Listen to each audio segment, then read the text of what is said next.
Selamat datang para pejuang ASN P3K 2022 ini.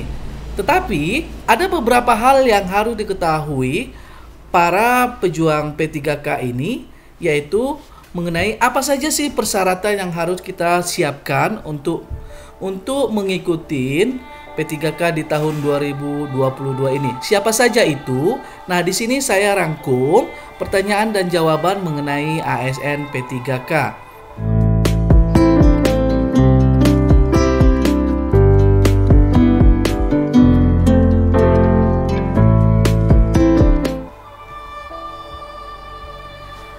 Apa saja syarat pendataan tenaga non-ASN 2022 ini? Yang pertama adalah masih aktif bekerja di instansi pendaftaran non-ASN. Kemudian, mendapatkan honorarium dengan mekanisme pembayaran langsung yang berasal dari APBN untuk instansi pusat dan APBD untuk instansi daerah dan bukan melalui mekanisme pengadaan barang dan jasa, baik individu maupun pihak ketiga. Kemudian yang C-nya adalah diangkat paling rendah oleh pimpinan unit kerja. Kemudian yang D-nya adalah telah bekerja paling singkat 1 tahun pada tanggal 31 Desember 2021. Setiap persyaratan ini harus dipenuhi dalam pendataan non-ASN. Baik yang kamu yang ingin mengikuti ASN P3K ini di 2022 ini, syarat-syarat yang disebutkan tadi ya harus terpenuhi ya. Misalnya ini ada contoh kasus, yaitu bagaimana sih kasus masa kerja terputus. Misalnya Ahmad bekerja pada instansi X dan digaji menggunakan APBN atau APBD. Kemudian Ahmad masih bekerja sampai saat ini pada instansi X dan usia masih 30 tahun per 31 Desember 2021. Oke, baik, kita cek di sini. Di statusnya di tahun 2020, yaitu dia di Januari sampai Maret dia digaji oleh APBN. Nah, itu dia bekerja selama 3 bulan. Kemudian di April sampai Agustus dia tidak bekerja, terputus. April 2020 sampai Agustus 2020, yaitu sekitar 5 bulanan dia tidak bekerja.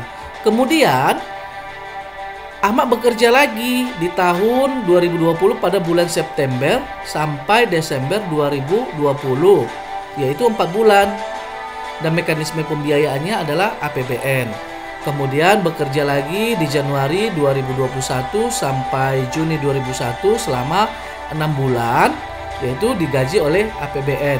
Kemudian bekerja di Juli 2021 sampai saat ini, tetapi penggajiannya tidak di APBN. Nah, dia tetap bekerja, dia tetap honor, tetapi penggajiannya tidak dari APBN. Jadi masa bekerjanya itu terhitung, berarti mekanisme APBN yang dibayarkan itu selama 3 bulan, itu ya di bulan Januari ya sampai Maret, kemudian 4 bulan itu di September, Desember, kemudian 6 bulan di bulan September sampai Desember 2020. Jadi Ahmad itu masa kerjanya terhitung 1 tahun 1 bulan. Jadi si Ahmad masih bisa mendaftarkan sebagai ASN P3K. Nah, di sini Ahmad dapat dilakukan pendataan tenaga non ASN, dan pada sistem yang dimasukkan adalah nomor SK-nya, nomor SK Januari 2020, awal dari akumulatif. Misalnya tanggalnya tadi tanggal berapa dia? Kemudian bulan 1 2020 tanggal SK awal dan dari akumulatif. Kemudian tanggal awal bekerja itu yaitu di tahun 2020 di bulan Januarinya. Itu berdasarkan SK awal dari akumulatif. Kemudian tanggal bekerjanya itu di tahun 2021 berdasarkan SK akhir dari akumulatif. Nah, seperti itu adalah contoh kasus pada Ahmad. Nah, bagaimana selanjutnya? Bagaimana jika saya baru diangkat pada tahun 2022 atau dengan akumulatif masih kurang dari 1 tahun masa kerja? Berarti Anda belum masuk dalam pendataan tenaga non-ASN 2020 ini ya. Kemudian, apa jenis pembayaran yang diakui dalam pendataan tenaga non-ASN? Pembayaran honorarium melalui mekanisme belanja pegawai non pengadaan barang dan jasa.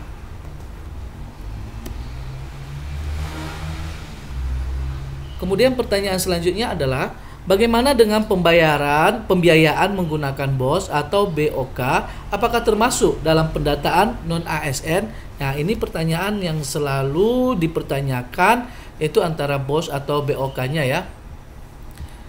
Nah, untuk pembiayaan yang menggunakan BOS, biaya operasional sekolah, ataupun BOK atau bantuan operasional kesehatan, dengan persyaratan bahwa jabatan saat ini dibayarkan atau digaji untuk jabatan ASN seperti guru atau tenaga kesehatan, maka termasuk dalam pendataan tenaga non-ASN. Berarti bisa ya.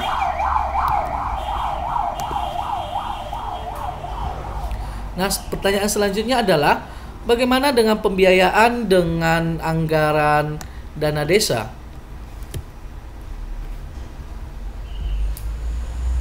Pembiayaan melalui dana desa tidak masuk pendataan karena dana desa tidak bisa digunakan untuk pembayaran gaji bulanan dan tidak dapat digunakan untuk membayar tenaga non-ASN. Seperti itu ya kalau dia penggajiannya dari anggaran dana desa.